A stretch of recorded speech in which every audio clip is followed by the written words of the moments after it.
And we are recording and we are talking with Julie Dale, and I think I'm gonna go ahead and put this live on Facebook too. Oh, super cool. So let me do that real quickly.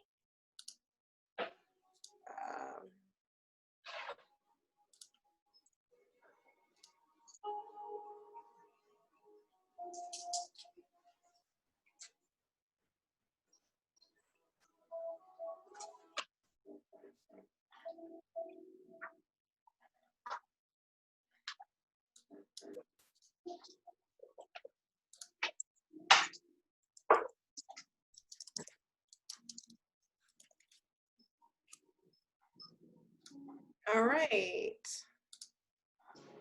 So we should now be live on Facebook as well. Awesome. Okay. So we are here with Julie Dale, and she's going to do a Fermenting 101 class with us. And Julie joined us earlier in the month, or was it last month? No, it was earlier this month, to talk with us about sourdough.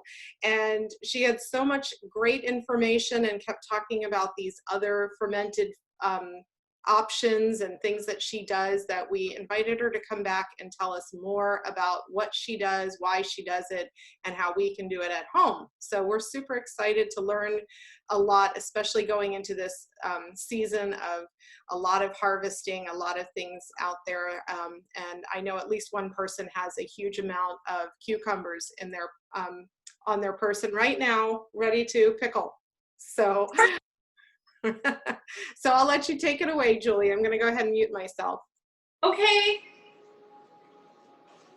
Hi, friends. I again am super excited to be here with you all. I am going to be sharing a little bit of a presentation as well as talking to you through my iPad. So if I'm looking down and looking at my phone, it says I'm looking at the presentation or pulling it up, or maybe even looking at a comment. But we had so much fun earlier this month with sourdough, and I'm really, really excited to be invited back to share a little bit more about my passion about fermenting with all of you, and why I think it's so cool and so important. And the project I started today, which I started I think at 5:15, as I was kind of getting ready for this, I went into my garden and saw something that I needed to harvest and was like, ooh, I want to ferment that as well. So I don't know how many people are on. Let me actually, I'm gonna get up, I'm gonna switch my iPad view to, so I can see, how do I, there we go, let me do this. There's a few folks, awesome. Okay, that way it's just not a big screen of me, that helps a lot. So last week we did, not last week, but earlier this month, we did talk a little bit about the basics of fermentation.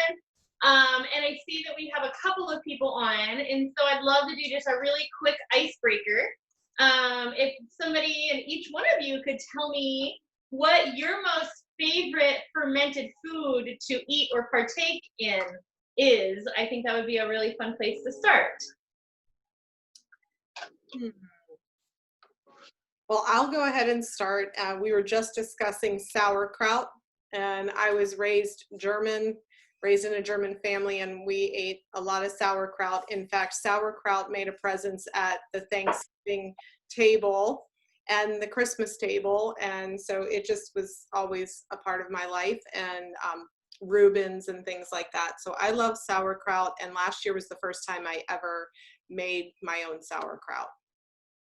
Awesome. Thank you for sharing. And I'm anxious to hear a little bit about your experience of making your own and how that went for you. So I think, as we go through this, there will be time for some input. Okay. Well, this is Crystal, and hi. Thank you so much for doing this. This is fantastic. I'm the one who has all of these pickling cucumbers, so I just got them yesterday. Awesome. We will definitely come to a point today where we can talk about exactly what you should or could do with those. So that would be great. So last year I did some, and I made pickles, and they were so good. And I think one of the comments, because I did a variety of recipes just because I didn't know anything about them and I wanted to test it. one of them, somebody said, well, this is a little bit salty, but for me, I love salt. So it wasn't super salty for me, but I understand where it can be for some people. So I love kimchi. We've done a lot of varieties of kimchi, and we don't do the traditional one, but we just do, I don't know, it's more like a kimchi salad style, and then we ferment it. And obviously kombucha, things like that. But definitely there's a million things we could think of to ferment. I think the harder part is finding the right recipe and feeling like maybe you should try a few of them, so you can make, 3 jars of this kind, 3 jars, and then at the end, if you don't do a scientific study on them, then you forget which one was the best one and what the recipe was. That's me anyway. Totally. And I totally get that. Because when I started fermenting, I was the same. I was like, oh, and for me personally, I can totally relate to that. And we're going to talk, I'm taking notes as well. So yes, we can talk about that too. And recipes and what works. Awesome. I see someone else. Hi, my name is Ariel. Hi, Ariel. Hi. I like kombucha. I did make it in the past, but I haven't made it anymore. And I get it from Sandy Gagel. She makes her own, so I get that.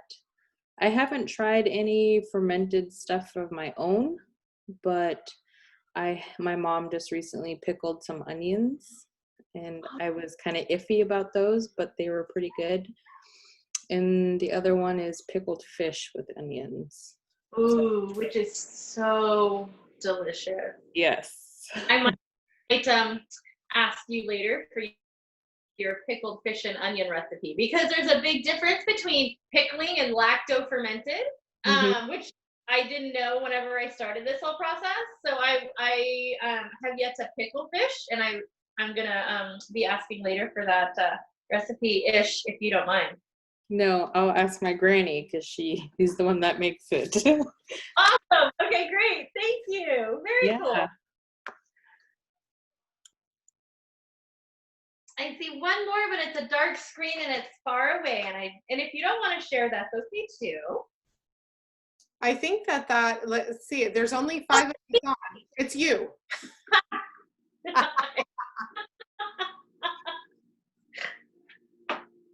I see. I'm going to turn my camera off on that one. Maybe you could share with us, Julie, from the other Julie. Yeah, the other Julie. Seriously.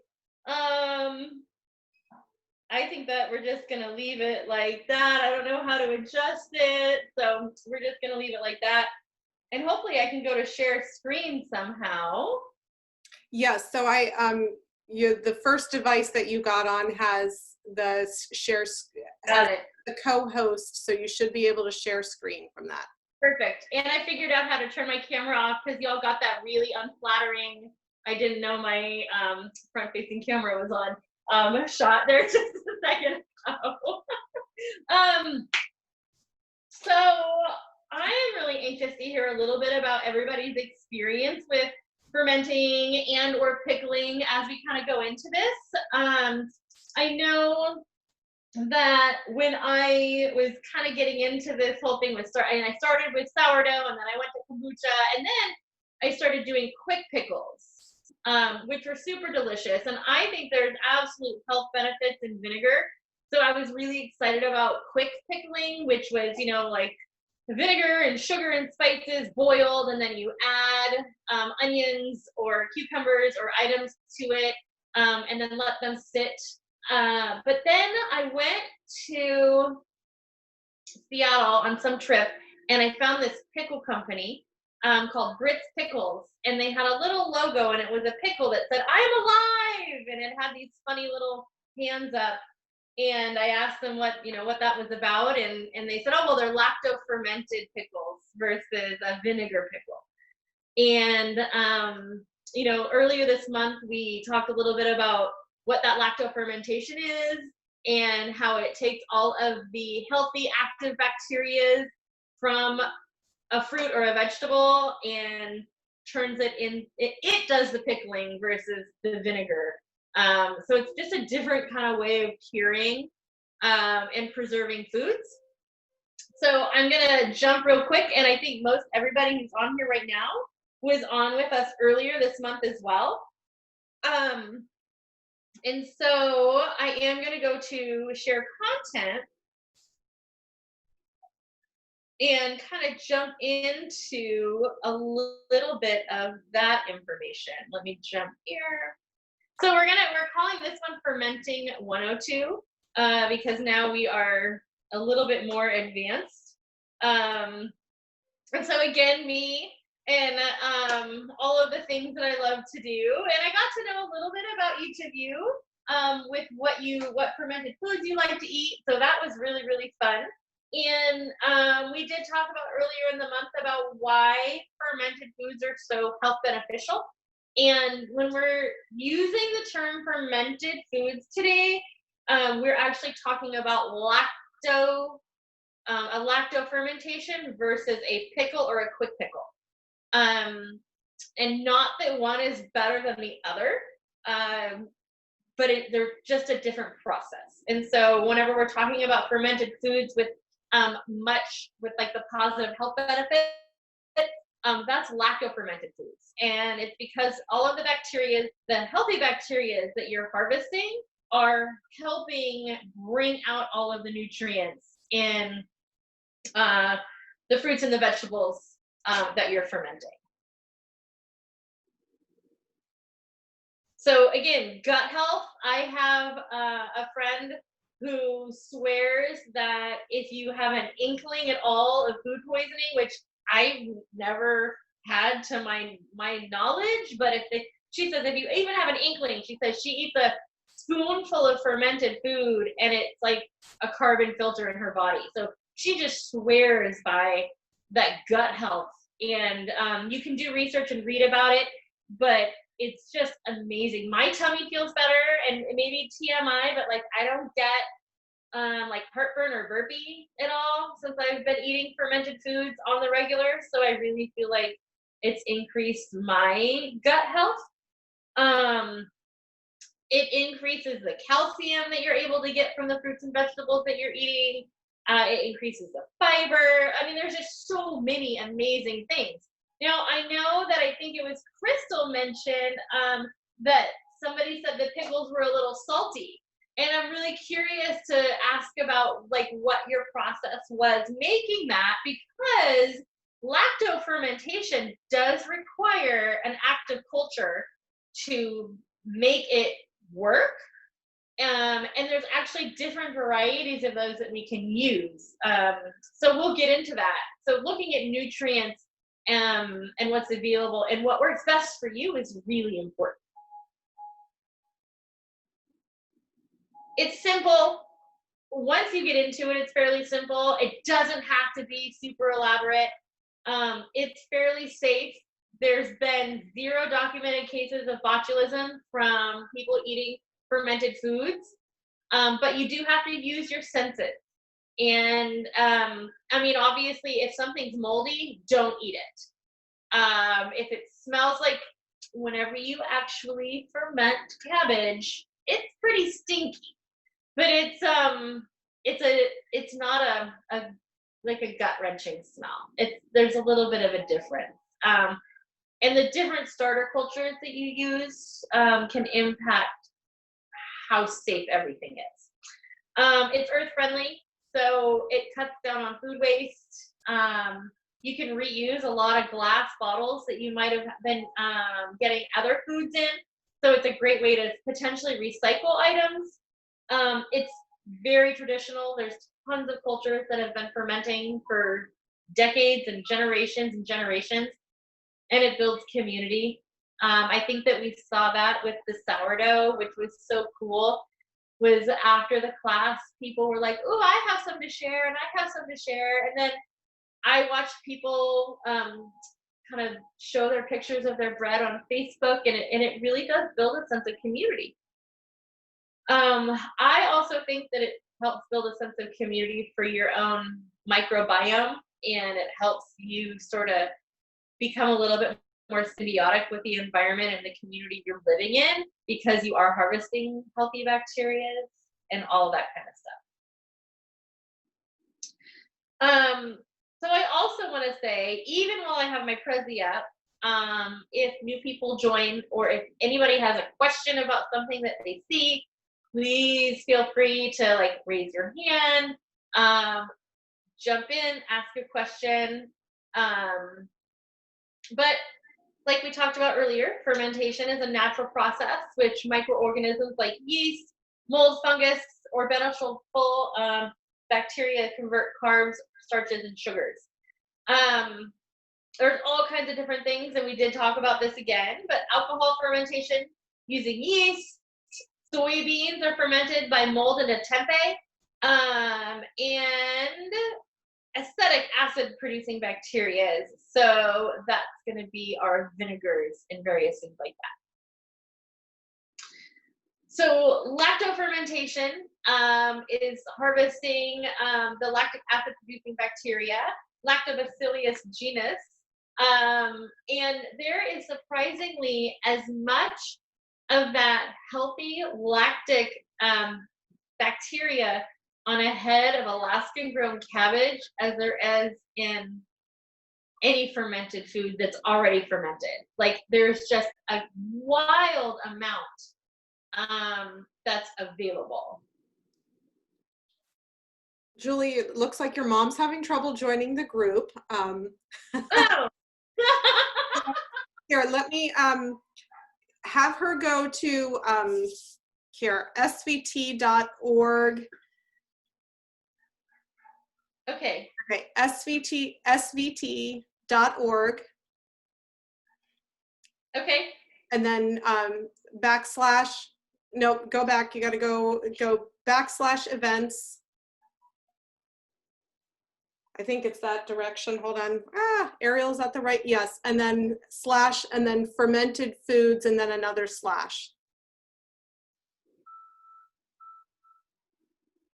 I forgot you guys could see my screen. You don't have to have the word / there. Oh, no. See, I can't talk and type and text. It's too much. It's too much. So svt.org /events /fermented foods. Yep. Go ahead and send her that. That should be able to get her there. Too funny. So screen sharing. Like I said, good thing that we. Good. We'll check that I have that address right, and if I don't, I'll type it into the comments for you real quick. Oh, perfect.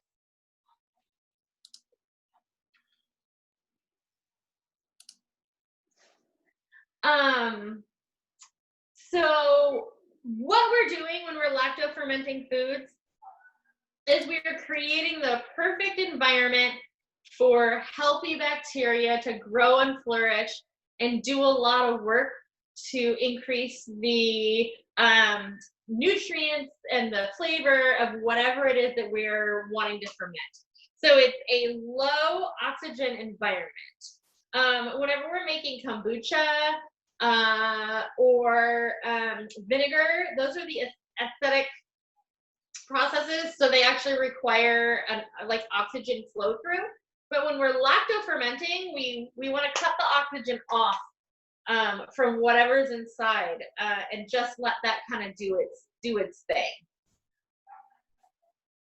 Julie, can you check that in the comments real quick and make sure that that is the way that you typed it to your mom? Let me see here. I'm not sure if the / is which way we have the / is going, but this is okay. So give me just a second, and we will try. She's got it. Thank you for your patience. I appreciate that.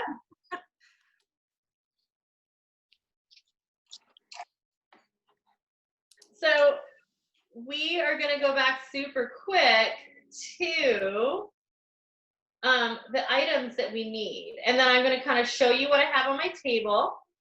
And we're going to talk a little bit about what we need to do this. So a vessel that's food safe. I really like to use glass. There are a lot of people that use fermentation crocks that are glazed and sealed, and they've got some airlock things on them. But I for one, I like to see what I'm fermenting. I don't like it to just be something that I can't see into. I like to look at the progress. I like to see the bubbles. I like to see that it doesn't look moldy, funky, cloudy, or gross. Also, food safe glass is really hard to scratch. And so something that is clay that has been glazed can often scratch. And in those scratches or cracks, bad bacteria can really grab a hold, and it can create a problem with what you're fermenting. So those are really traditional things that are used to ferment, but I really like to use glass. Lids, we have a variety of lids we can use. And like, again, I'm gonna turn this off and show you what I have on my table. Weights, because depending on what you're fermenting, you wanna make sure that it is under the brine, not sticking out in the air, because again, it's in that brine that we're creating that perfect environment for good, healthy bacteria. So Julie, question yeah. with that regarding the weights, because like I said, I'm new to doing this. I used, when I did do the sauerkraut, I think what I used as a weight was just a smaller glass jar and put it inside the mouth of the jar I was using to just kind of hold it down. But are there other good things that are kind of just something Yes. that's not a traditional weight? Absolutely. And that's actually, I really like the smaller glass jar. There are glass weights that are made. I know a lot of people use river rocks that they've boiled. Again, I'm like, river rock, I don't know, but it's something that a lot of people use. Another really great thing to weigh stuff down with is a slice of onion, a slice of pepper, even a cabbage leaf over some of those things. And so it's anything that can just hold everything under the brine. So a lot of times I'll just stuff a cabbage leaf around, no matter what I'm fermenting, or a piece of pepper or a piece of onion, and I'll wedge it in there and shove it down, and it's holding everything under the water. So you can get really creative. I have read where people fill plastic bags with salt water, but I don't necessarily want to use plastic or plastic bags in my ferments. Mm-hmm. And so you might read about that on the internet. That's up to you if you want to choose to use that type of weight. But with everything that's going on in there, I'm just not a fan of putting plastic in my ferments. Yeah. So your method was really great. A smaller glass jar, a smaller glass, like even a shot glass, depending on the size of jar that you're using. All of those things will definitely work. Okay. Hi, Mom. I finally found you. Thank you. Yay. Thank you. So, and then salt. So I use salt as my primary culture or starter. I use a specific type of salt, and again, just after this, I'm gonna close this out and show you some of my things. The salt that you use, it really varies person to person, but you want to use a non-iodized salt. So you want to use a natural sea salt, a flake salt, something that does not have iodine added. And iodine is necessary for our diets, but it interacts poorly with ferments. So we want to stay away from that. Kosher salt's not the best either. It's so chunky, it's hard to dissolve, and it has added ingredients. So a lot of table salts have like anti-caking agents added. So we steer away from those. Veggies and fruit, and then spices. So that's kind of the list of stuff that you need. I'm gonna quit screen sharing and show you a little bit of what those items look like on my table. And then I get to see everyone's faces again. Hi. Hey, couple new faces. Is back, and so Honeybee's here and Sharon's here, and they didn't get to share with us what their favorite fermented foods were. Do you want me to give them a moment to share about that? We kind of did that as an icebreaker when we first got on. So Honeybee, will you share with us what your favorite fermented foods are?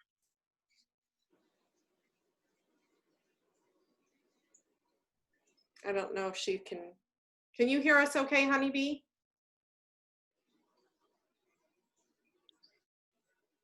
And if we don't want to share, it's okay. Okay. Sharon, do you want to share? Anything that Julie ferments, I love. I've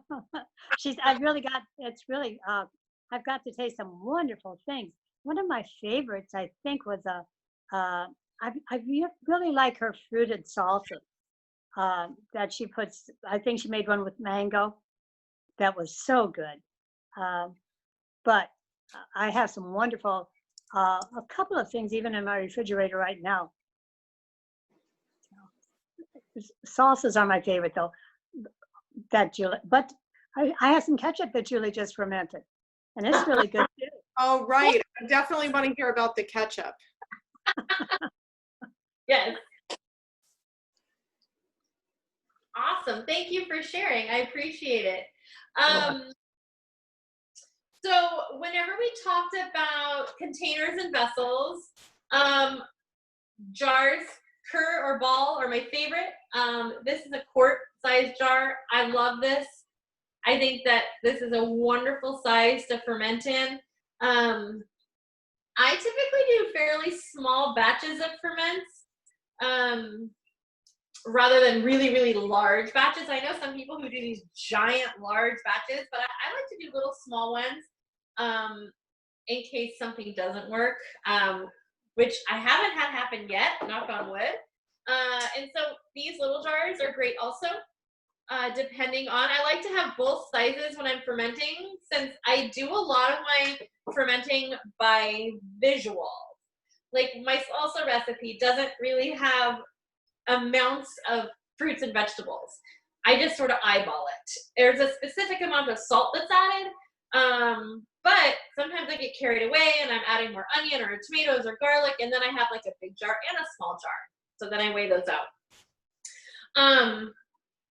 I also have big half-gallon jars that I've recently acquired because I have a new ferment here that I'm trying, which I'll explain in just a little bit. So this is another example of a jar. And when we talked about lids, there's a really wide variety of lids that you can use. Now, whenever you're doing lacto fermentation, and I think people who've made kombucha are aware of this too, but there's gases that are created and put off whenever you do this. And if you don't let those gases out, you're potentially creating something that has a lot of pressure that's built up that could potentially explode. So you want to make sure that you're letting those gases out. And that's what this lid is. This is an Airlock. I got it at a brewing store in Anchorage. And that this is it was from my Vitamix or my whatever. My magic bullet. This is a lid from my magic bullet. And a cork fit in it with the Airlock. So I started using that on top of my mason jar because that worked really well. They also sell these really cool, they're called pickle pipes. And it's a food safe silicone lid. You can get them on Amazon that let the gases out, but they don't let oxygen in. And these are my favorite. I love these. They're super easy to clean. They're super low profile.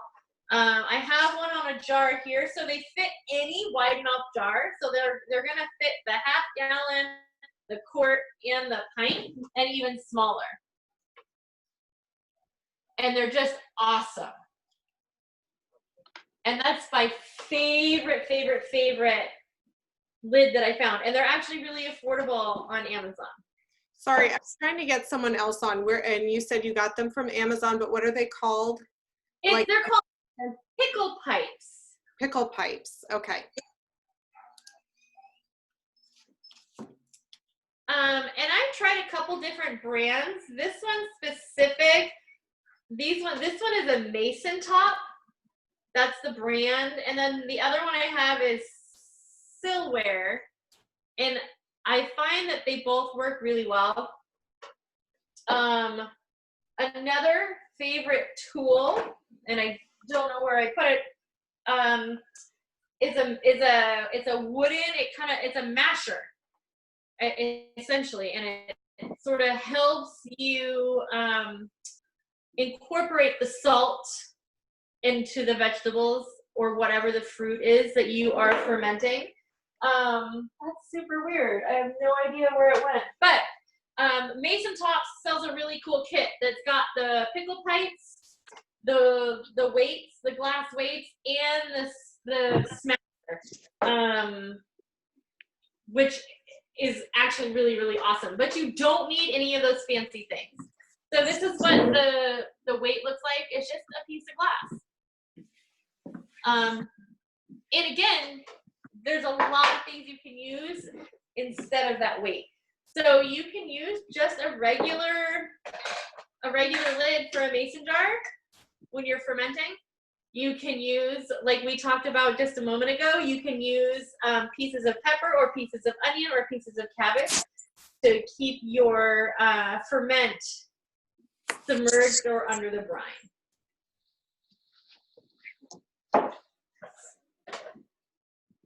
Oh, there's my masher. You're not muted, Mom. Oh, darn it. I Oh, think because you're my mama. I'm glad you told me. I'm walking around, you know, I heard your chuckle. trying to find a few things. But I thought that was funny. All right, here we go. So those are my basic supplies, and I started fermenting without any fancy stuff. I had a mason jar, a lid like this, and like a measuring cup. I mean, that's what I started with whenever I started fermenting. But I started doing some things that took a long time to ferment, and I didn't want to have to burp it every day, which means you unscrew the lid just a little bit to let some of the gases out. I wanted to not have to do that everyday maintenance with things that maybe were taking a month long to ferment. Also, when you take the lid off or you burp it, you are potentially allowing other bacteria to get inside. So it's cleaner, it's safer, it's easier, but you don't need it. We talked about salt. This is the salt I use. It's ground Himalayan pink salt, the giant tub from Costco. I love it. It's great. It doesn't have any anti-caking agents in it. And it lasts, I mean, this thing lasts a long time. I saw on the Healthy Chatter Facebook page, we were talking a little bit about spruce tips and how spruce tips are just starting to be harvested. So last year I made, oh, go ahead. Patty, did you want to say something? Nope, talking to my grandson. He's here with me. Okay. Hi, Patty. Hi, Patty's grandson. Hi.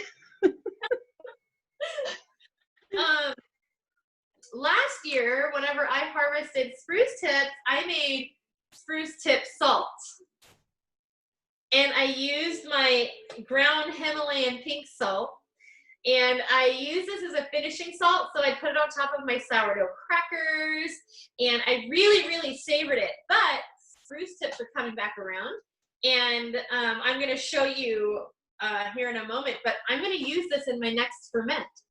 So I thought, how cool to have spruce tip salt flavor the next ferment that I make. So I'm going to be using that in my next ferment. we actually made spruce tip salt last year at our culture camp with the kids. And so we had a mortar and pestle, and they took turns grinding the spruce tips with the salt in the mortar and pestle, and then they used it on their food the rest of the week. Oh, that is so awesome. I love it. Did they enjoy it?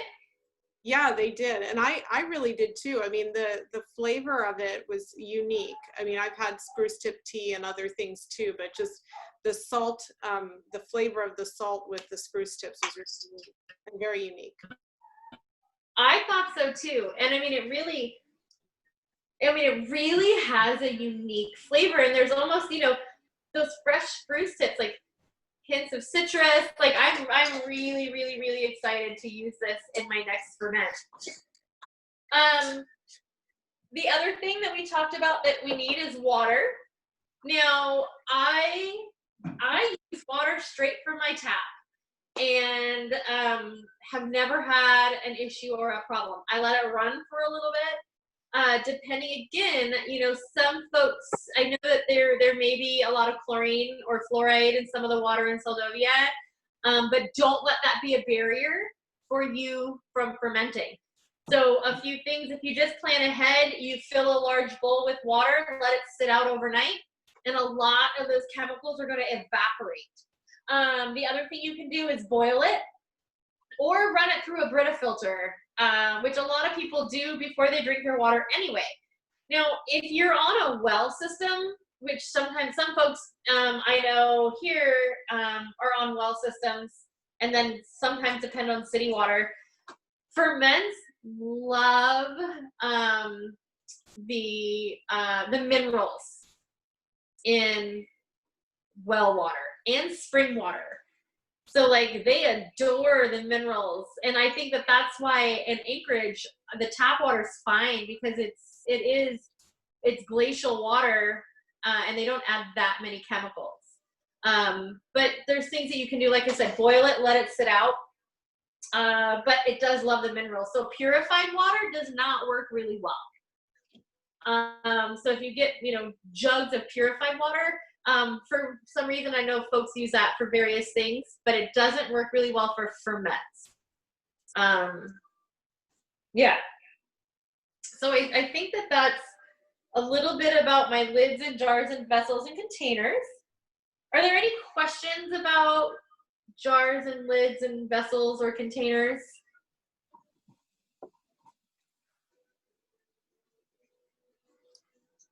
Cool. Okay. So I'm going to jump back on, and I'm going to share a little bit more of my screen.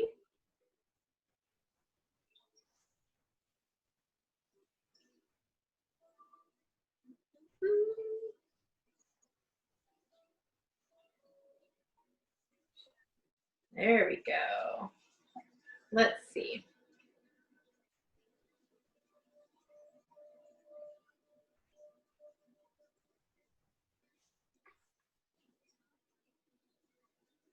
All right. So there we go. What we need, we went through that. So what to ferment? We can ferment almost anything. There are a few things that I know that you cannot ferment, and one of those is winter squash. And you cannot long-term ferment potatoes. Now I say long-term, I mean you can't ferment them and store them in a jar like you would all of the other things that we're talking about.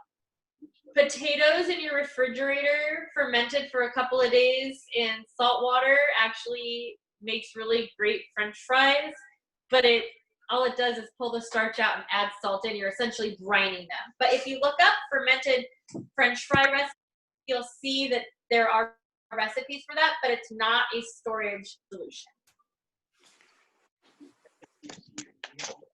So those are things to not ferment. But what we can ferment: cucumbers, radishes, watermelon, cabbage, fiddlehead ferns, rhubarb, carrots, beets. Like, it's almost an endless list of things that we can ferment. And today, as I was like going through this presentation, and I went out into my garden and I was checking how everything was doing, because it's really hot in Anchorage today, at least in the front of my house. And I saw that my rhubarb needed to be picked. And so I grabbed some rhubarb. And tonight when we're done, I'm going to make some sort of rhubarb ferment. And what I'm hoping is before we're done today, I can get maybe some thoughts, ideas, and input from everybody on, you know, like what I should put in it, because I have a variety of things we can do. My mom mentioned salsa. Salsa was sort of my gateway ferment beyond actual lacto-fermented pickles, because those are just amazing. But I was not a really big sauerkraut or kimchi fan. But what I had found out is that I wasn't eating actual fermented sauerkraut or kimchi. A lot of what you purchase in the stores, if it's not on a cold shelf, has been boiled to be sealed. So it's not necessarily actually lacto fermented. So I wasn't eating the real healthy, beneficial ferments. But all of the things that you see on the screen are all things that I have fermented into one thing or another. I have a great recipe that I'm going to share with Shannon when we're done for salsa, because salsa is my absolute favorite thing to ferment. And I've made apple salsa, peach salsa, cherry salsa, pineapple salsa, mango salsa. I just call it a salsa because it's sort of that consistency. It's not technically a chutney because it doesn't have sugar added and it's not cooked. So salsa or pico, but that's gotta be my favorite. And it's an amazing way to use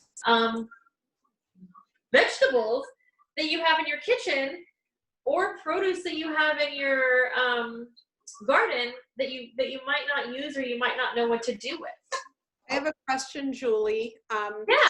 Because when we moved out here, I bought a property that has a lot of rhubarb, and so I give away rhubarb. Patty's taken some of my rhubarb. I think anybody that's asked, I've given away rhubarb, but I've pretty much rinsed it, chopped it into like, you know, little pieces, thrown it in the freezer in a Ziploc bag.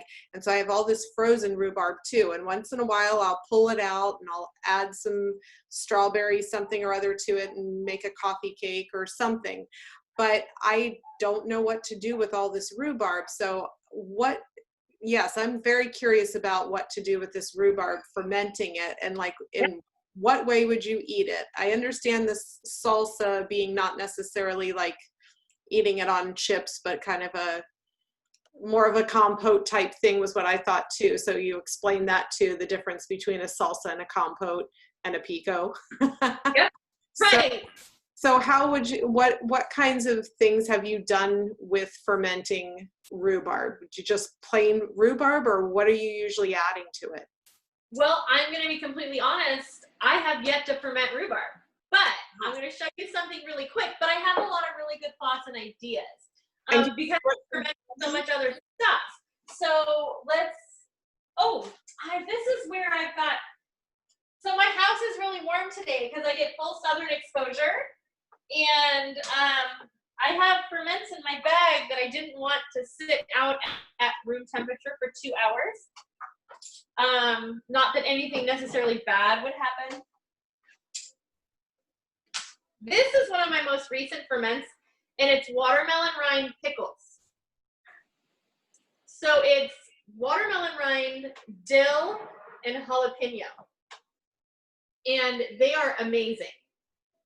So I thought, for one, with rhubarb, you could do bite-sized pieces of rhubarb and either do a sweet or a savory pickle. And I think it would be a really great accoutrement to a really wide variety of things. You know, so not just like a salsa. It could make a really great salsa also. I've got it sitting here with onions and garlic because I think chopped real fine with onions and garlic It could be really, really great on fish. But what I think is going to happen, and what's happened with the watermelon rinds, is that that real tartness really mellowed out. And so I have a few different things here that I thought about putting with the small kind of bite-sized pieces of rhubarb for pickling. I have some star anise, some garlic cloves, and some cinnamon, which I thought might make a really unique, more of a sweet pickle. And that's definitely one that I'm gonna try. And then I thought I would do the same sort of bite-sized pieces with garlic and onion and dill, and see what a more potentially savory but tart, sweet, sour pickle would taste like.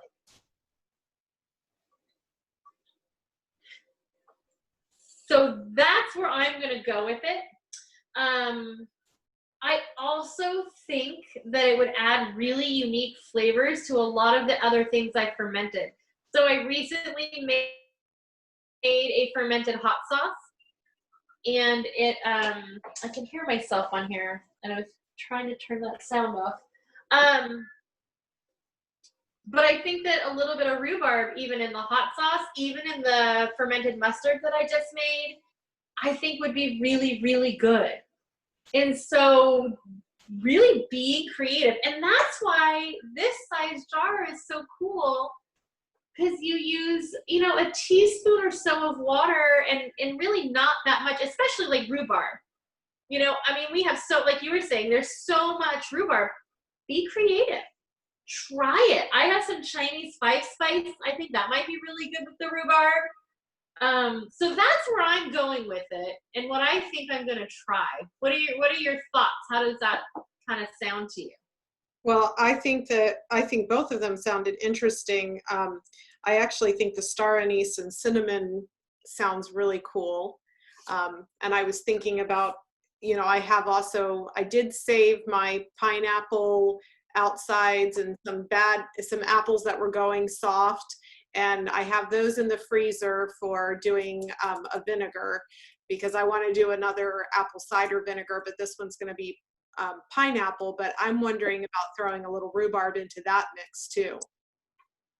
So that was my next thing I thought, is that a rhubarb vinegar, like a rhubarb scrap vinegar, would be amazing. Yeah. So I absolutely agree with that. And I love that we're all kind of on the same page. So what I really like about fermenting is I try to figure out, how can I have no food waste? I don't compost. I should, but I don't. But how can I throw as little food, even if it's a scrap, how can I throw away as little as possible? So I recently made this, which is going to be a fermented mustard, and it's going to take about a month to ferment. And it's got brown mustard seeds, yellow mustard seeds, garlic, ginger, jalapenos, pineapple, and orange bell peppers.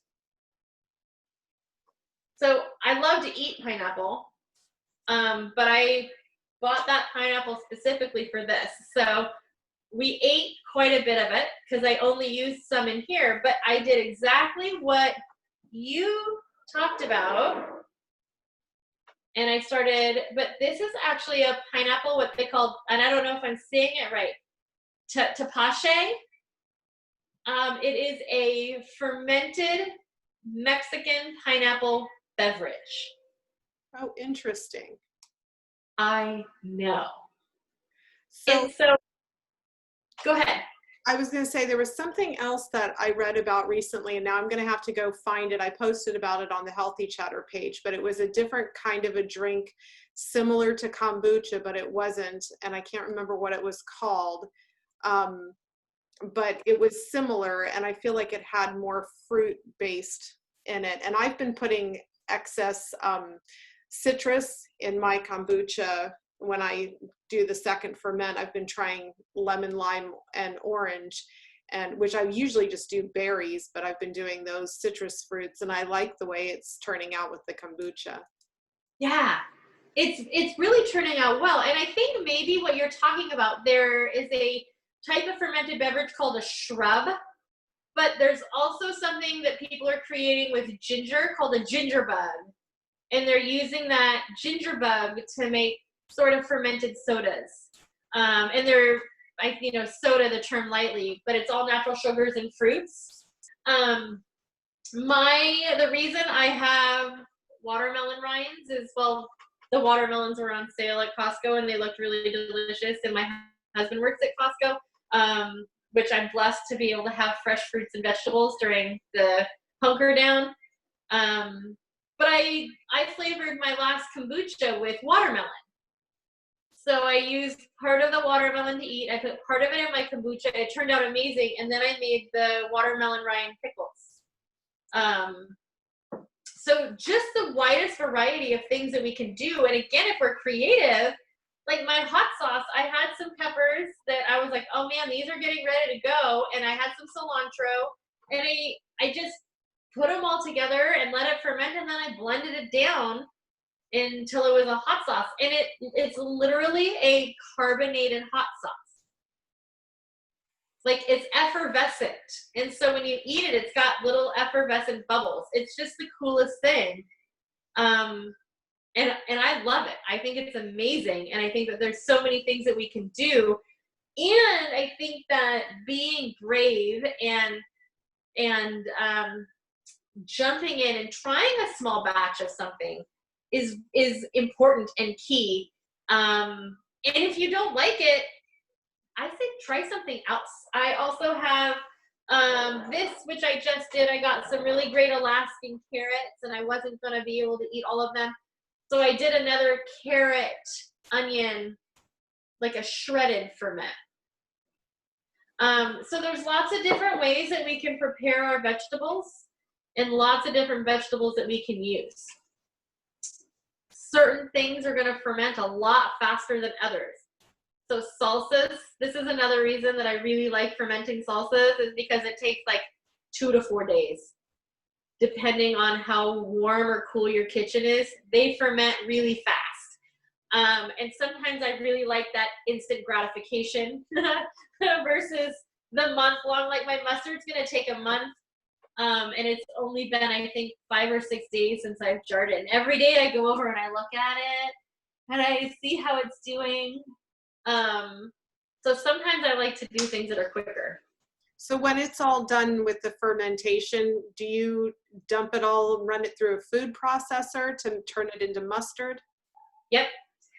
That's exactly what I'm going to do. So what I'm going to do with this, and whenever you go to ferment, now I have a bunch of recipes that I'm going to share with Shannon. I've got my watermelon pickle recipe, my turmeric carrots, my salsa, my mustard, my hot sauce. So I have a few recipes that I'm going to share with you. But also, if you're like me, you're going to get online and you're going to look up a bunch of recipes. And I've found a bunch of fermenting recipes that ask you to add vinegar into the initial ferment. But everything that I know, like the vinegar actually stops the fermentation. And the reason I bring that up is because, Shannon, whenever this mustard is fermented fully here, I'm going to strain all the water out, but strain it into a bowl. So all of the starter, the liquid, and then I'm going to take the contents and I'm going to blend it down with a vinegar of some type. And that was every fermented mustard recipe that I found said to do that. So I took a bunch of different recipes and put them into one because that's the way I roll, and I thought it sounded good. But what's going to happen at that point is the vinegar is going to kind of stop the ferment. It's going to mellow out the flavor a little bit. So you can add vinegar to your ferments after they're done, but not before. Because what happens is eventually your fermented food, even when you put it in the fridge, is going to keep fermenting. But there is going to be a certain point where there's no more starches or anything for it that are left for it to ferment. So it's just going to stop and it's going to be preserved. It's not going to develop any further. So adding the vinegar is just gonna sort of make that process happen faster for my mustard. Yeah. And that's exactly what I did for my hot sauce. I fermented it all just like in this mustard, and then I put it all in a food processor and I blended it. I did not add vinegar to this one though, because I just wanted that sort of spicy hot sauce flavor. And I would imagine you added vinegar then to your ketchup when you finished your ketchup. I actually did not, and I, you know, I was thinking about that as well. So I did not add vinegar to my ketchup. The ketchup is a really unique ferment. So I know, Shannon, you mentioned that you had rhubarb and various things frozen.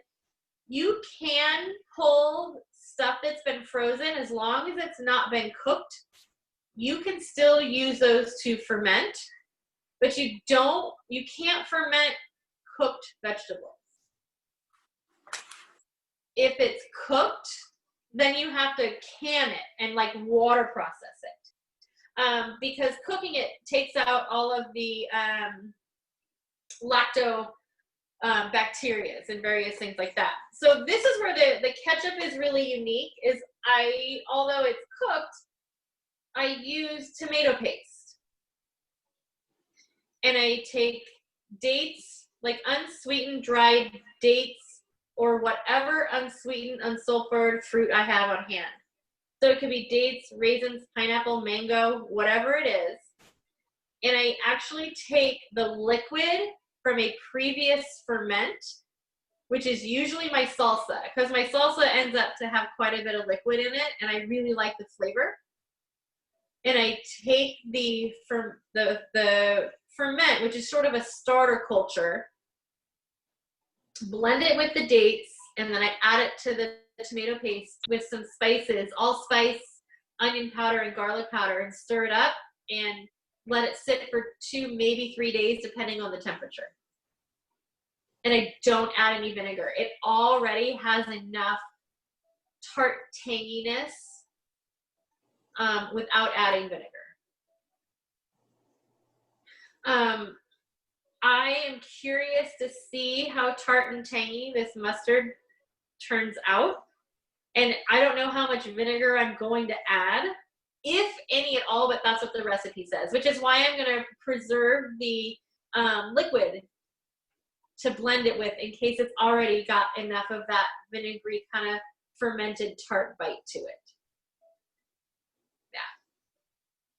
But I have the ketchup recipe typed out already to send everybody as well, and it makes it. I mean, it makes a perfect little 16-ounce jar, and it doesn't last. I mean, it lasts a while in the fridge, but it doesn't last that long in my house. We eat it really fast. Like, it goes really, really fast, and it's super delicious on just about anything. Yeah, so good questions. I like that. I like the questions. That helps a lot. Hey, everybody else, you guys can ask questions too. It's not. Hey, Julie, will you hold that jar, your mustard jar, up a little bit so I can look at it a little bit closer? I want to see if it's big. It's really big and heavy. It's a half gallon. Oh.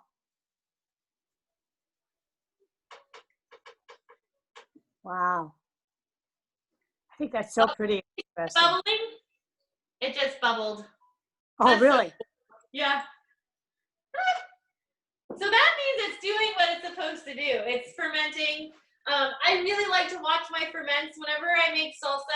Oh, and this is, so you can see, so my salsa, I'm going to put it back in the fridge as we're doing this. And I'm going to bring it up closer.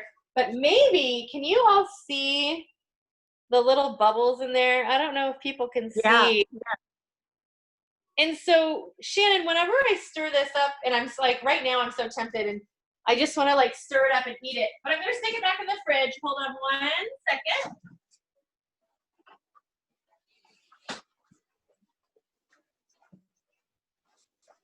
So when I stir that up to eat it, whenever we get done with this Zoom call, because it looks delicious, it's actually going to have carbonation, like effervescence. So it tingles on your tongue. It's just the coolest thing. And I love to see the bubbles. I love to see all of that action happening. I think it's really, really neat. My ketchup got really, really active. I added a little bit more starter culture than I usually do, and it was bubbling away. My pineapple tepeche is bubbling away. And Ryan, my husband, he's like, oh, you've got all your science experiments sitting on the table, which I love. He thinks it's really neat. But there's just so much that we can do with it.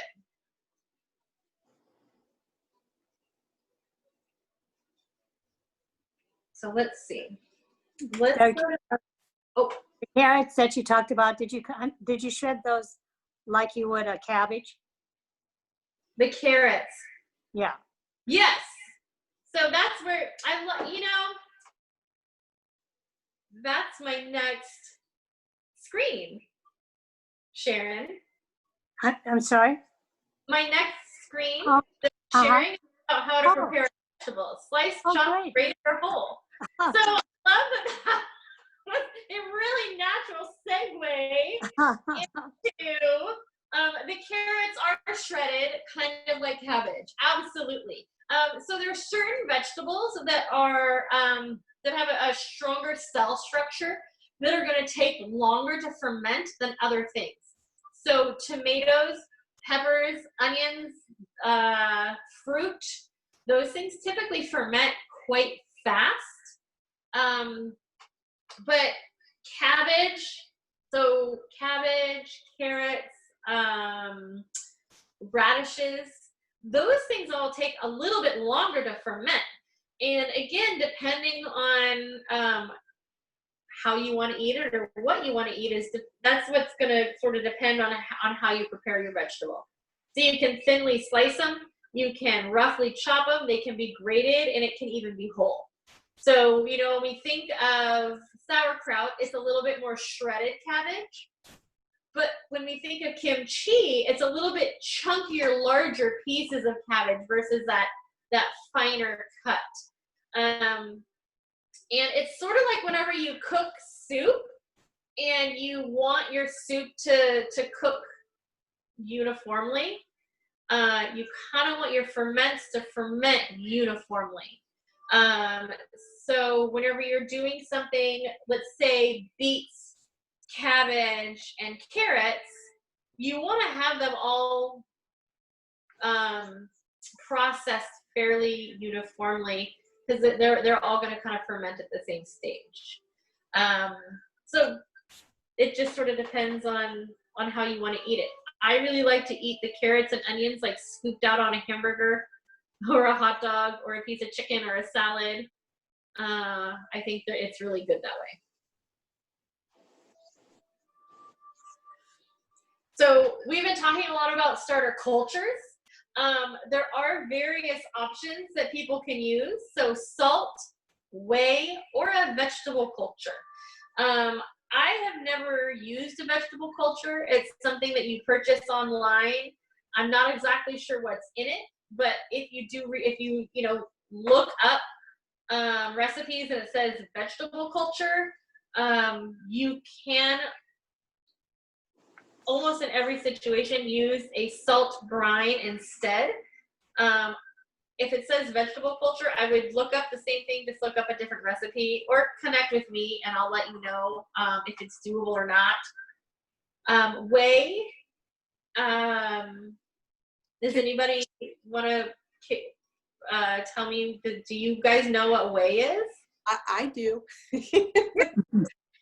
I actually had to learn about this because I have a sensitivity to casein protein, and the way it was explained to me by the doctor or wherever I read about this was that when you have something like cottage cheese or yogurt or sour cream and you always have that like liquidy stuff on the top, that's your whey protein, and the chunky stuff, the actual yogurt or the actual cheese or the sour cream itself, that's where the casein protein is. And that's the part that's harder for your body to digest. So I don't have a problem with whey protein because it's thinner and quicker digesting than the casein protein, which is the stuff that just sits in my belly and doesn't digest well. You got it. Awesome explanation. Thank you. That's exactly what whey is. And because a lot of us do have yogurt in our refrigerators or various things like that, whey is actually accessible. You just strain your yogurt product or whatever it is through a cheesecloth, and you know what you have left is whey. I've never used it. I strictly do a salt brine, but these are some things that you'll see people using. Also, depending on if somebody is vegan, whey might not be something that would be okay with them. So I always like to make sure that people know very clearly what's in the ferments that I'm making. They are vegan. I'm not vegan.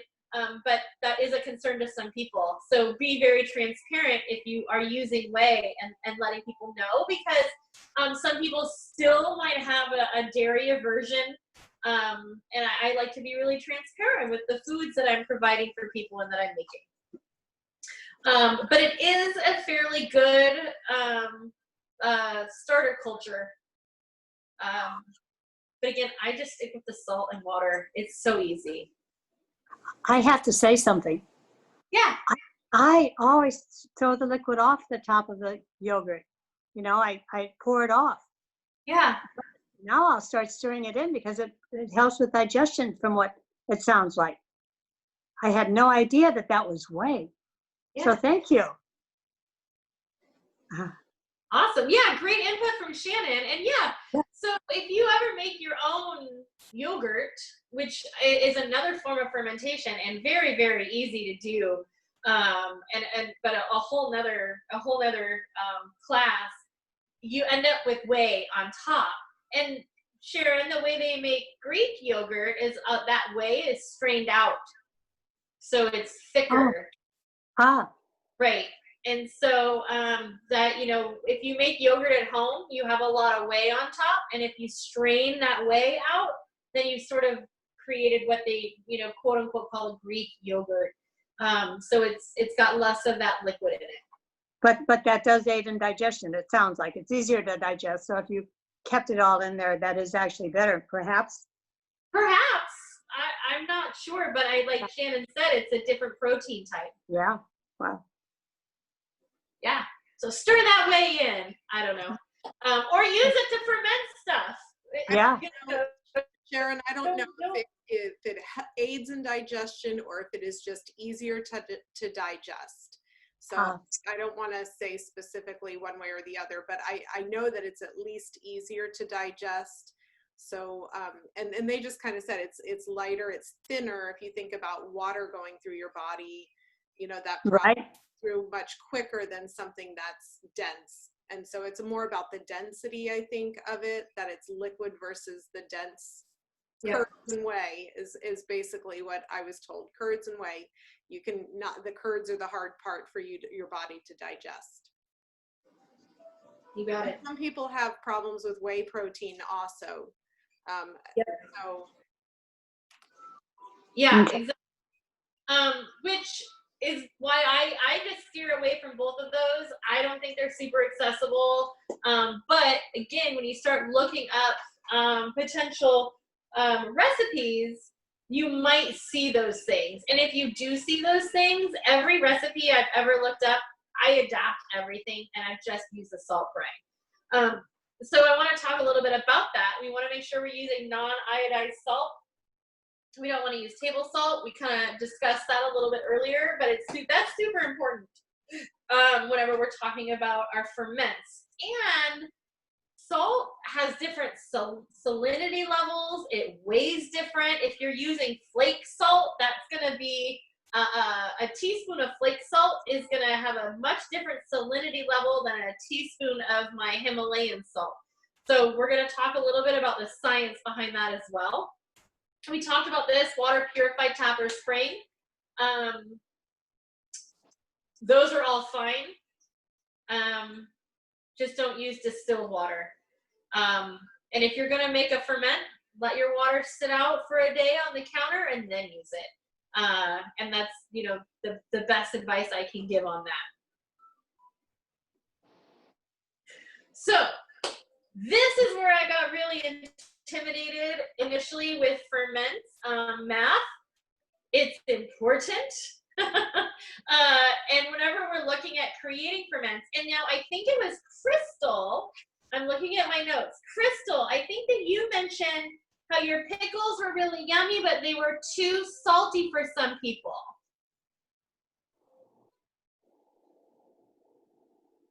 And maybe she'll be back. But to properly ferment most foods, you want to have a 2 to 2.5 salinity level. So you want to use a 2 to 2.5% of salt.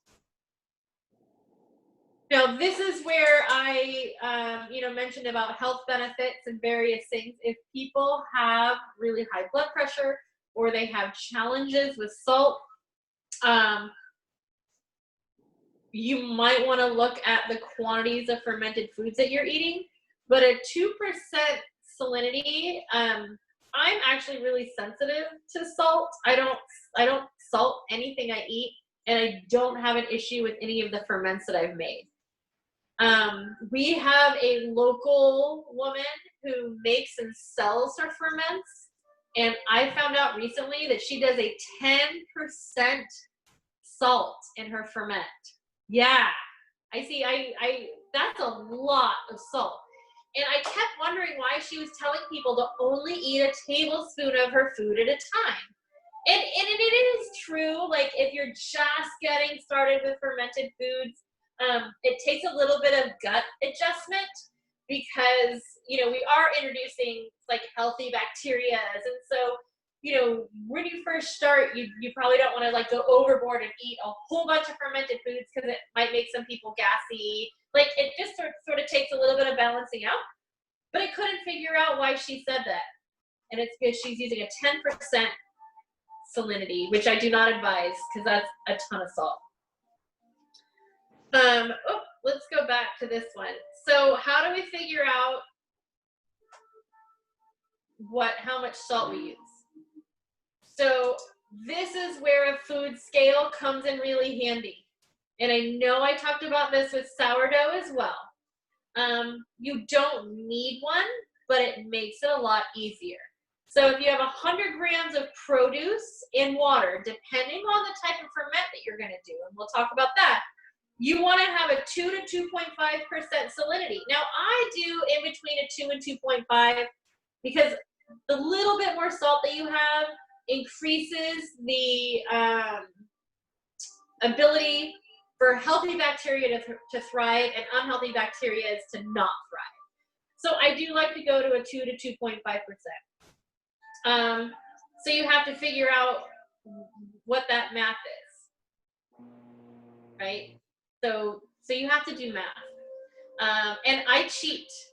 I 100% ask Siri. So I weigh my food. I weigh my cabbage, and I'll say, "Hey Siri, what's 2.5% of 786 grams?" And Siri comes up with the answer for me every time, which is awesome. So, but it does take a little bit of weighing and calculation and kind of figuring out what you do. With my salsa, we're not adding any water. With kimchi, with my carrots, with my onions, we didn't add any water. You're counting on the salt to break down the cellular structure of the vegetable that you're eating, and it draws the water out. So it's not a brine ferment. It's just, it's fermenting in its own liquids and juices. Go ahead. I thought I heard someone. So my watermelon pickles, I did add a brine to. So I had to figure out how much the watermelon pickles and the water weighed to come up with my 2 to 2.5%. But there is, again, a way to do this by volume. And there's 48 teaspoons in 1 cup. 1 teaspoon is 0.020, and then it's like 4,789 of a cup. So 0.020 is 2%. So I know that with my Himalayan salt, that works because I've done it enough. But a teaspoon of like a flake salt, it might not work so well. I taste my ferments before I put them in my jar. Like my watermelon pickle brine, I actually tasted the water, and it, you know, it was a little salty, but it wasn't unpalatable. So taste what you're fermenting. My salsas, I add the salt, I stir it up, I let it sit, and then I actually taste it. And it's not going to be something that you're going to be like, oh yeah, I want to eat this right now, because it is going to taste a little overly salted. But if it's unpalatable, like you have to spit it out, there's too much salt. And there's probably going to be too much salt in your end product as well. So I taste my ferments or my liquid as I'm going.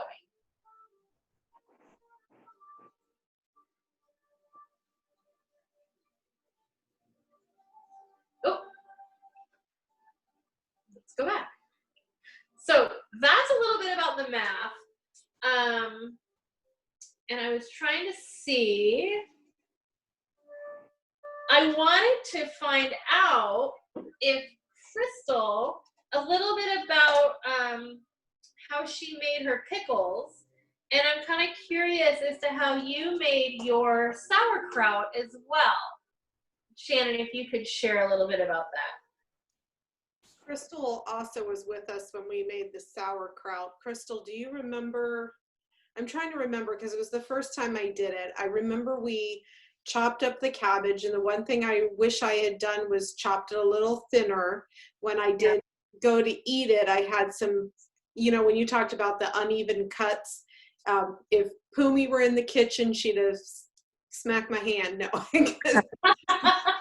Pumi's one of our kitchen gurus, and she does Korean cooking. And so whenever I'm in the kitchen with Pumi, she always kind of criticizes my knife cuts because I'm not real good with consistent size. So my sauerkraut was no different than normal for me. I had some thinner pieces and some thicker pieces. It wasn't bad, it was good, but I think we pretty much we used big metal bowls, and we, you know, chopped it up, threw it in there, and we salted it. And I don't remember what the proportions of salt to cabbage were that we used. And then we just massaged it a lot to get some of the liquid moving out of the cabbage. And then once we had massaged it a bunch, we shoved it into the jars and kind of just packed it in until it was to the top, and that was in a gallon jar. And that's what I used, just like the little small 1/2 pint jar, I think was what I used as the weight inside of it. And I don't remember how long it's that, or what I did for covering it or not covering it. I don't really recall. I think I did it wrong first, or thought I did it wrong, because I think I left mine out and everyone else stuck theirs in the fridge. Maybe I have that backwards. Crystal, do you remember what we did with the cabbage? I don't know. I just know mine was not exactly like everybody else's, but it recovered and it worked and it did what it was supposed to do eventually. Awesome. Awesome. Yeah. Well, and you know, you did everything right. And you know, the massaging is actually a really, really important step for a lot of ferments and things that we're making, because it's helping break down the cellular structure of whatever it is that you're fermenting. So carrots, beets, radishes, cabbage, those types of things that have a much stronger cellular structure, take that sort of massaging. And it's really, really interesting because everybody's hands have very different microbiomes and lactobacteria on them. And again, it's sort of like with sourdough. Everybody could make kimchi or sauerkraut in the same place at the same time and take it home, and they might taste really, really different.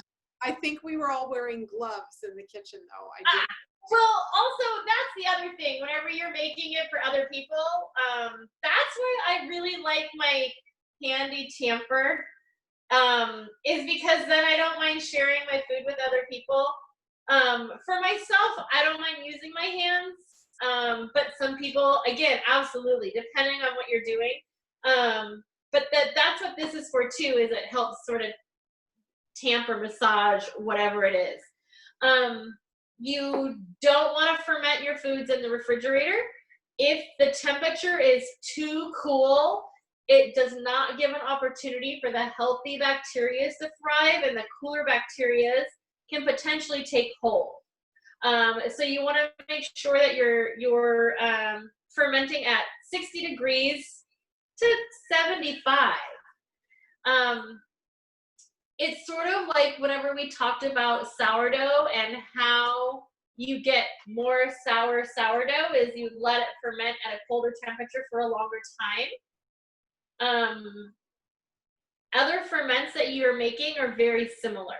So if I have my carrots and my onions and it's summer and my house is really hot and it's 75 degrees, those are going to ferment really fast. But if it's cooler and it's 60, they're going to take a longer time to ferment, and the flavor is potentially going to be even more mellow. And so what happens is I make my fermented salsa, and I ferment it for 2 to 4 to 5 days, depending on the temperature of the kitchen and what the bubbles look like. And I want to eat it right away because it's so delicious. But you put it in the fridge and you pull it out a week later, it tastes completely different than when you put it in the fridge. So everything is going to kind of change in flavor over time, and that's natural. But again, use your senses. And if something has mold, don't eat it. So there's a really big difference between cam yeast and mold. Cam yeast, which is KHAM yeast, is a byproduct of fermented foods. And you will often see that. I haven't seen it very much on any of my fermented foods, but it's not fuzzy. It doesn't have any green to it. It's just a real thin white layer. Whereas mold is fuzzy and potentially has colors. But some people do end up with cam yeast, and cam yeast is usually produced if you're fermenting at a warmer temperature. But again, use your senses and see what tastes good and see what smells good, and be creative. Use your kitchen scraps. I had, and I think I mentioned this whenever we started, or whenever we did sourdough, before Hunker Down, we had a taco bar at work, and somebody chopped up all of these green peppers. And there was this giant container of green peppers, and nobody was going to eat them. And I took them home and fermented them. I added onion and garlic and jalapeno and made just sort of a green, I don't know what to call it, like a green pepper, onion, garlic thing. And it tasted really good. And so I really like that we can be creative and we can have fun. And I think condiments might be my favorite. You can make fermented mayonnaise, fermented ketchup, fermented mustard, fermented hot sauce. I think that, and salsa, like those are definitely my favorites. And I have recipes about all of those for you all. Okay, you're gonna have to explain fermented mayo. I know. So it's the same process. You make your own mayonnaise. And you're using eggs and an oil and whatever seasonings that you like to put in your homemade mayonnaise. I really like to put a little bit of onion and garlic and mustard powder. Those are the flavors I like to put. And then you add the liquid from a previous ferment. So not a whey, but again, I'll add a little bit of the liquid from my salsa, and you ferment it for 6 to 8 hours. And it's a really short ferment, but it's delicious. Like, it's absolutely unbelievable. And there's tons and tons of recipes about it. And it's like I don't even know how to explain it, like what the flavor is, but it's so good. Okay, we're definitely gonna have to make our own condiments now. That sounds like fun. Yeah, and most of them are really quick. Mom, you tried the hot sauce, which I think turned out fantastic. I'm gonna make it way spicier next time. But it's really unique. It's really fun. You don't need a lot of fancy stuff to do it. I have fancy stuff to do it, but I've been fermenting for 7 or 8 years. And it's, all little pieces and things that I've acquired over time, but you most likely can literally do it with whatever you have in your kitchen right now, which I think is fantastic. I have a question about the mayonnaise that you made. Yeah. 6 to 8 hours. How long can you keep it in the fridge then? Oh, I only make about a little jar like this at a time, so I don't make a huge amount, and it lasts 2 to 3 weeks easy in the fridge. Okay. We haven't had it stay in the house any longer than that because it gets eaten so fast. So Okay. I don't know how far it could be kept, but it's kept great for 2 to 3 weeks. Okay, thank you. Yeah, absolutely. Does anybody else have any questions? I feel like I've monopolized the conversation with Julie. And Julie, if you're okay with me sharing your email address with them, I can also put that in the comments. Absolutely. Okay. And then I have this presentation that I can share with you as well as my other recipes. And it's got my email and Facebook and Instagram on there as well. So quite a few different ways to get a hold of me. I post a lot on Instagram about the ferments that I'm making. I think it's a really fun space to share. I'm looking behind me to see if I have any fancy ferments that I forgot to mention, but I don't think that I do off the top of my head. Okay. My microphone was off, Julie, but the hot sauce is delicious. Yeah, it turned out really great, and again, inspired because I had bell peppers, red and orange in the refrigerator that I was like, man, I have soup. I'm not going to use these. And I think that a lot of my ferments, that's where the inspiration has come from. Like my rhubarb in the garden tonight, I was like, oh man, I gotta use it, and I'm gonna ferment it. And I'll post on Healthy Chatter. I'm gonna do both of them. I'm gonna do the sweet and the savory, and I'll post on there how they are and what the outcome is. And I think I might even do a little bit of a salsa-y kind of chutney kind of one with the onion and garlic as well. Well, I think it would be really fun now that the state of Alaska has opened things up a little bit to have you and your mom come down and do a cooking class, a fermented foods cooking class with us, and just bring whatever you've got from your fridge and your pantry and your garden, and let's throw it all in some jars and see what we come up with. I think that could be a lot of fun. Yeah. I would love that. And I mean, and you know what, how fun too to have other people bring stuff and just be creative and create with each other. I think it's amazing. And I love the fermented foods. I just adore it. My watermelon rind pickles are awesome. I didn't know how they were gonna turn out. I thought it was pretty iffy.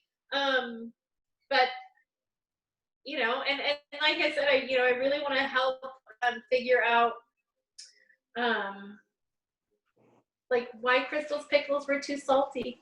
Maybe they didn't ferment long enough. Also, the other thing, and this is a tip, is whenever you're fermenting cucumbers, because I think Crystal mentioned she has a whole bunch of cucumbers to ferment. Sometimes certain vegetables like cucumbers and zucchinis can get soggy after they're fermented. So what people suggest is to use grape leaves. I've never found or seen grape leaves or had access to grape leaves, but what I've used in the place is a bay leaf, and they have just enough tannins to help keep whatever it is, those cucumbers and zucchinis, crispy versus like a soggy ferment. And I've done cucumbers where they didn't turn out like with a really good texture. So bay leaves are really, really good for the cucumbers. And get creative with your spices.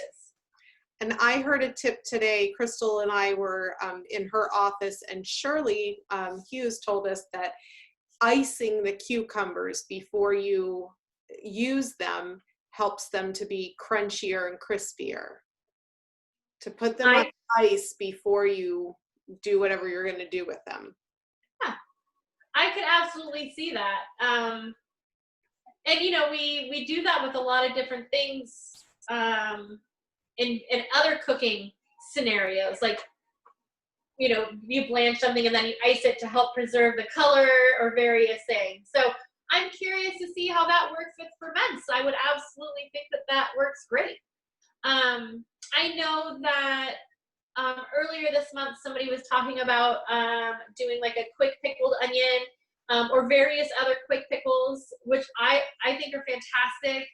Throw them in some vinegar, cook them down and do some things. But also, if you have a red onion and you're like, oh, I could quick pickle them, you could also try fermenting them. Throw a couple peppercorns in there, throw a basil leaf in there. If you have any fresh herbs in your garden, throw a couple of those in there and see how they turn out. And I think it's really fun. Fresh herbs make a huge difference if you have access to them. I don't have access to fresh herbs very often, and I don't have an herb garden growing this year, which I should. So I do use a lot of dried herbs. I use dried dill. I use dried basil. But you want to make sure that if you're using dried herbs, there's no oils added to the herbs. Because those can also inhibit the good bacteria growth. I have yet to come across herbs with oils, but if you have like herb blends, a lot of times they'll put an oil in there for preservation. Julie, what I used instead of my grape leaf, because I had not actually, and now I see you can buy grape leaves and use them, but I use elderberry leaf. Oh, great! Elderberry, I love it. Awesome suggestion. Yeah, I don't have access. I mean, I've seen where you can buy grape leaves also, but again, I don't know if they have citric acid or if they're processed. Like, I don't know. And so I've never ventured, but elderberry leaves. And did you harvest those, Crystal? Yes, I just had we have some bushes out in our yard, so I just grabbed one of those. You can also use currant berry leaves also. So it sounds like there's a variety of things you can use for whatever a grape leaf has. Maybe they're all similar makeup. Yeah, absolutely. They're all going to have the same tannins. That's awesome. I'm absolutely going to look into elderberry and currant. And you just put leaves. You just put them in with the cucumbers to help to keep them from getting too soggy. Okay. Yep. And it doesn't take a whole lot. It's just a couple. it's interesting. It's just enough to help release the tannin chemical, which helps keep them crispy. And I'm a real big fan. Whenever I do cucumbers or anything, I like smaller pieces versus really big pieces. For my personal taste, I think that they ferment more uniformly. I just like the way they turn out better. But again, experiment. My coworker who I got into fermenting, when she does carrot, she likes to do like pretty big chunks of carrot. And that's her favorite. But I like the shredded carrot. So again, it's all personal. Have fun with it. And let me know if you end up with questions, or if you're curious about recipes, or if you're curious about what you can ferment. Please feel free to reach out to me on any social media platforms. I have a question. Yeah. I got on here late. Thank you, Ariel, for calling me because I was busy doing something else. But so I missed the very beginning. Did you say what you put in these jars? So you put your cucumbers in or something? What kind of liquid are you putting in there? That's a really good question. All of the ferments that I use a salt brine. And so it's purified water, and you can use tap water that you've just let sit out and some of the chlorine or chemicals come out of it, spring water or well water. In Anchorage, I use tap water straight from the tap. I don't even let it sit out. I just let it run for a little bit. And then salt. But not purified water in a jar. That's what you said not to use. Not distilled water. Oh, okay. Purified water is okay, but not distilled water. Oh, okay. And so to answer your question, it's just salt at 2% and water. Okay, thank you. You're welcome. And I'm going to make this presentation available so you can look at it later. My salsas that I ferment, and like my carrots and my cabbage, I don't add water. I'm just adding salt. So there's certain ferments that have that brine, and so that's a liquid ferment, like a liquid brine, and there's certain ones that are what we would call a dry brine, where you just add the salt and you're drawing out the natural liquid from the vegetables. Right, like cabbage would have a lot of liquid come out of it, right? Exactly. Yes, Yeah. you've got 100%. And you'd be surprised that, a lot of liquid comes out of cabbage. Same thing with the carrots and onions. And then the same thing whenever you do a salsa, it creates its own delicious, amazing liquid. So you're spot on with that. Okay, thank you. You're welcome. Thank you for asking.